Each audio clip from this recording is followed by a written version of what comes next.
দুষ্টদর কবিনাশ দুষ্টদর কবিনাশ যেই না সখাবৃন্দ দেখেছে গোবিন্দ কালীয় নাগের সঙ্গে লড়াই করছে, এমন সময় তারা কাঁদছে, পাগলের মতো কাঁদতে লাগলো। ওরে আমার জীবন খানা,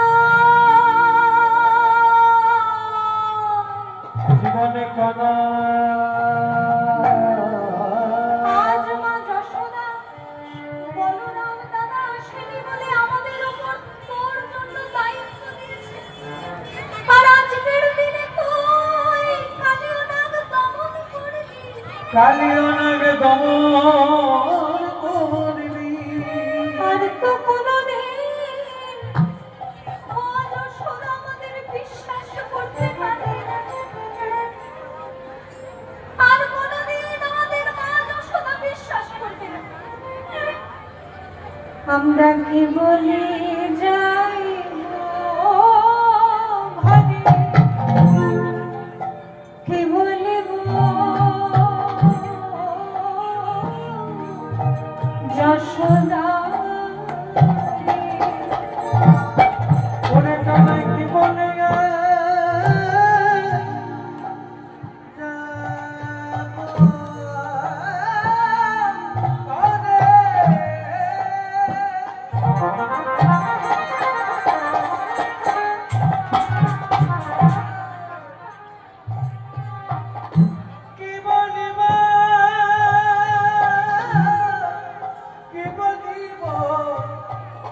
যশোদারে একবার ফিরে আই রে ফিরে গাইলে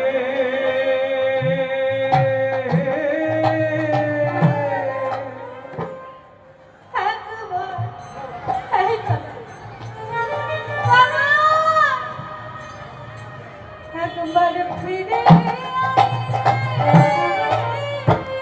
ওরে কানাই ফিরে গাইলে ওরে আমার জীবন ভাঙা, একবার ফিরে ওরে আমার জীবনে কানাই ফিরে আইরে এইবার বুঝেছি, এতক্ষণে বুঝেছি তুই কেন কালীদহে ঝাঁপ দিয়েছিস। বনে বনে যখন আমরা খেলা করি, আগে বৃক্ষের ফল নিজেরা খেয়ে দেখি ফলটা মিষ্টি না টক। যদি মিষ্টি ফল হয় তবেই আমরা তোর বদলে দিয়ে দিই। আমরা এত ফল খাওয়াই বলে তুই রাগ করেছিস। তবে কানাই আরে ঢোল খাওয়াবো না রে, ভাবনারে ঢোল খাওয়াবো না রে, ভাবনারে ওরে আমার জীবন কানাই খাওয়াবো না রে। ওরে আমার জীবন কানাই ভাবনারে একবার ফিরে আয়। এই বলে যখন সখাবৃন্দ কাঁদতে লেগেছে, এদিকে বৃন্দাবনের মা যশোদা তিনি যখন রন্ধন করছেন গোপালের জন্য, যে গোপাল এসে আমার হাতে খাবে, যখন রন্ধন করছেন হঠাৎ একবার উঠোনের দিকে তাকিয়ে দেখি বৃন্দাবনের আকাশে একটা কালো মেঘ জমাট বেঁধেছে, বিষাক্ত বাতাস বইছে। কিন্তু এই কালো মেঘ অন্য দিনের মতো না, একটা বিষাক্ত বিষাক্ত বাতাস বইছে। আসলে কি হয়েছে জানেন? যখন কালীয় নাগের মাথায় কৃষ্ণ একবার করে পদাঘাত করছেন, সঙ্গে সঙ্গে কালীয় নাগের মুখ থেকে রক্ত বেরোচ্ছে, আর সেই রক্ত আকাশে চলে যাচ্ছে। আকাশ থেকে বিন্দু বিন্দু সেই রক্ত বৃষ্টি হচ্ছে। মা যশোদা উঠোনে দেখলেন সারা উঠোনে ফোঁটা ফোঁটা রক্ত পড়ে আছে। আকাশের দিকে তাকিয়ে দেখলেন আকাশ থেকে আসছে সেই রক্ত।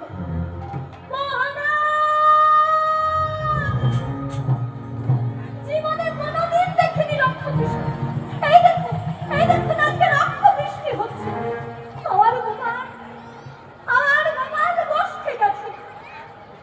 না জানি কি ভয়ঙ্কর বিপদ ঘটছে সেটা।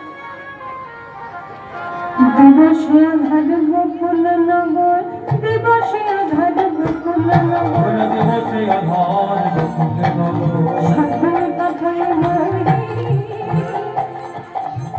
ওনা দিবসে আধার বকুল নগর, দুর্গিত কৈরদী। কালিয় নাগের মাথায় যখন একবার করে পদাঘাত করছে, সঙ্গে সঙ্গে পৃথিবী কেঁপে উঠছে, থরথর করে মাটি কাঁপছে। নয়ন নিরিখে রুধির মরিখে, নয়ন নিরিখে রুধির মরিখে, নয়ন নিরিখে। রুধি মানে রক্ত, বরিখে মানে বর্ষণ হচ্ছে, রক্ত বৃষ্টি বর্ষণ হচ্ছে। নয়ন নিরিখে রুধির মরিখে, নয়ন নিরিখে রুধির মরিখে, সবাই হেরোয়ে ওঠে, সবাই হেরোয়ে ওঠে। আজকে রাস্তাঘাটে আনাচে কানাচে সর্বত্র সাপ বেরিয়ে পড়ল। তারা ভাবছে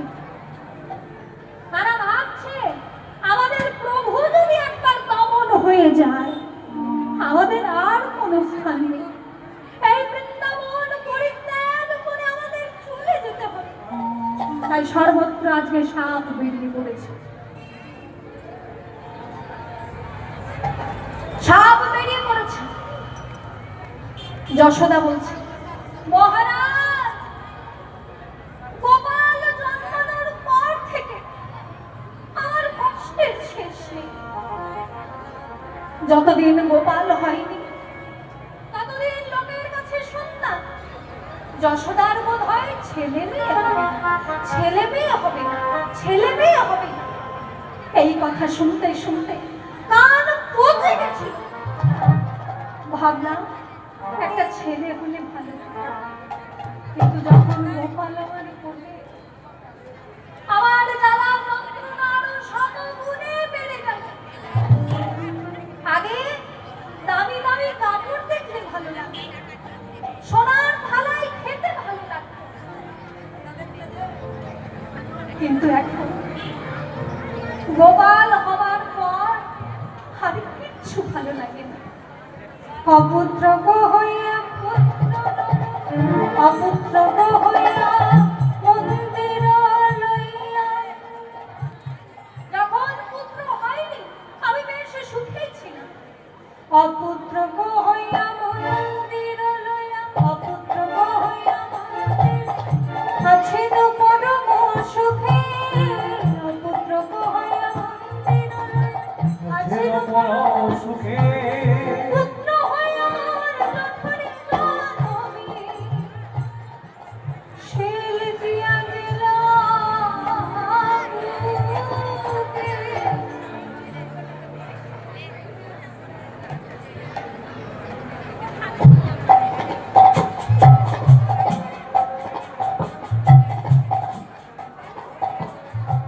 পুত্র হইয়া তুমি যখনই জনমী শেল দিয়া গেল বুকে। নিদারুণ বিধি যে বাদে সাধিলা, বিধি ধর্ম সাধিলা, নিদারুণ বিধি যে বাদে সাধিলা, বিধি ধর্ম সাধিলা, বিচারিলা অদ্ভুত। যশোদা, তুমি আজকে প্রভাতকালে কি স্বপ্ন দেখেছো? আমি দেখেছি। আমি আজকে প্রভাতকালে ব্রহ্ম মুহূর্তে স্বপ্ন দেখেছি। কি স্বপ্ন দেখেছি জানি মহারাজ? আমি দেখলাম আজ প্রভাতকালেতে দেখিল স্বপ্ন, প্রভাতে কালিতে দেখিয়া স্বপ্ন, প্রভাতকালেতে দেখিল সপন প্রভাত কালিতে দেখিব সব দেখিল রজন শেষে প্রভাত কালিতে দেখিব সব দেখিল রজন শেষে কি দেখলাম জানি আমার গোপালকে একটা কালো সাপ বেষ্টন করে আছে। আমার গোপালে ভুজঙ্গে বেরালো, আমার গোপালে ভুজঙ্গে বেরালো, জারলো বিষম বিষে, জারলো বিষম বিষে। যশোদা আর দাঁড়িয়ে কেন আছো? তাড়াতাড়ি চলো, যেখানে গোপাল আছে, যেখানে রাখালের দল আছে। আজ মা যশোদা, নন্দ মহারাজ, সমস্ত ব্রজবাসী ছুটে যাচ্ছে সেই কালীদহের দিকে। যাহা শিশুগান করে শিশুগণ করে রদন সমস্ত গোপবালক তারা কাঁদছে। যাহা শিশুগান করে শিশুগণ করে রদন তাহাই চলি না শিশুগণ করে রদন তাহাই যদি আলা সেইখানে গিয়ে যশোদা দেখছে শ্রীরাম সুদাম সমস্ত সখাবৃন্দ মাথা নিচু করে দাঁড়িয়ে আছে। এই শ্রীরাম, এই সুদাম, আমার গোপাল কোথায়? তোরা মাথা নিচু করে এভাবে কাঁদছিস কেন? যেই না এই কথা বলে দিয়েছে এমন সময় শ্রীরাম সুদাম সমস্ত সখাবৃন্দ মুখে কিছু বলতে না ইশারায় দেখিয়ে দিল, হাত বাড়িয়ে দেখিয়ে দিল, ওই গভীর জলে তোমার গোপাল ঝাঁপ দিয়েছে।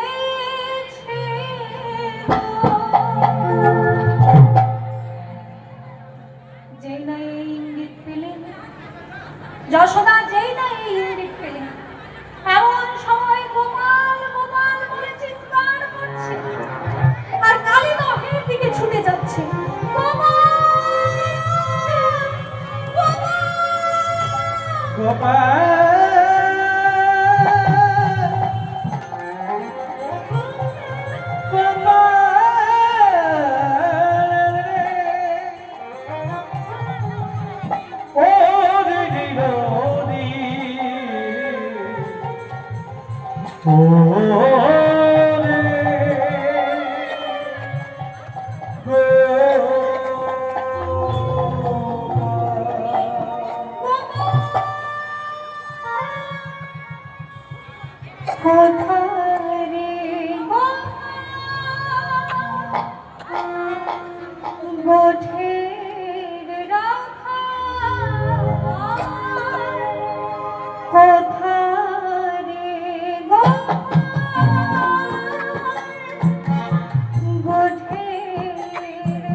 রাখা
ঝাঁপ দিয়ে নিভে যায়, ফিরে আয় ফিরে আই রে ওরে আমার প্রাণের গোপাল, ফিরে আয় ওরে আমার প্রাণের গোপাল ফিরে আই রে নন্দ যশোমতী সমস্ত ব্রজবাসী যখন আজকে কাঁদছে, এই দৃশ্য দূর থেকে দেখে ফেললো কুটিলা। তার কিন্তু মনে খুব আনন্দ, যাক বাবা এইবার তেলের ছোড়া মরলে আমাদের শান্তি। বৃন্দাবনের বাতাসটাই বন্ধ করে দিয়েছি ওই তেলের ছোড়া। এইবার কুলবতী নারী একটু শান্তিতে নিঃশ্বাস নিতে পারে। তাই যখন কুটিলা রাধারানীর কর্ণপাত করলো এই কথাটি যে কেলে ছোড়া আজকে কালী নহের জলে ডুবেছে, সখাবৃন্দ আজকে সমস্ত সখাবৃন্দ সখীবৃন্দ ব্রজবাসীগণ সবাই কালী নহের ঘাটে এসে উপস্থিত। ব্রজবাসীগণ জীবন শেষ জগতি দদল কাটেছে হরিয়ায় উঠিল নতনবে, জয় ছিল নতুন হবে ফলাই ফলাই নতুন রঙ্গ, ওরে ঘোড়ায় ধরে অঙ্ক হরে জন তনু জীবন সঙ্গ, যেন প্রাণ ফিরে রে প্রাণে ফিরে গেল রে সাপের মাথায় নাচে দেখে। যেই না কালীয় নাগের মাথায় সমস্ত ব্রজবাসীগণ কৃষ্ণের নৃত্য দর্শন করল, এইবার তাদের প্রাণ ফিরে এলো। প্রাণ ফিরে এলো রে প্রাণে ফিরে গেল রে সাপের মাথায় নাচে দেখে, প্রাণ ফিরে এলো রে মের মাথায় নাচ দেখে প্রাণ ফিরে গেল রে মনি মনি গণ পদয়ে খসে, ও নয় ওলো ভজন বসে জয় লক্ষণা চরণ শশী, চরণ ধরণ সোচে পূজা করেছে যা করেছে পূজা করেছে, যা করেছে মাথার মনি দিয়ে পূজা করেছে। মাথার মনি দিয়ে পূজা করেছে আজকে কালীয় নাগ যেন গোবিন্দের চরণ পূজা করছে তার মাথার মনি দিয়ে। শোনো কালীয়, তুমি এক্ষুনি আমার বৃন্দাবন পরিত্যাগ করে রমণক দ্বীপে চলে যাও। তাই কালীয় নমন লীলা করলেন গোবিন্দ। পরবর্তীকালে কালীয় নাগ সেই বৃন্দাবন পরিত্যাগ করে রমণক দ্বীপে চলে গিয়েছিলেন। এখন কিন্তু কালীদহ ঘাট বলতে আলাদা কিছু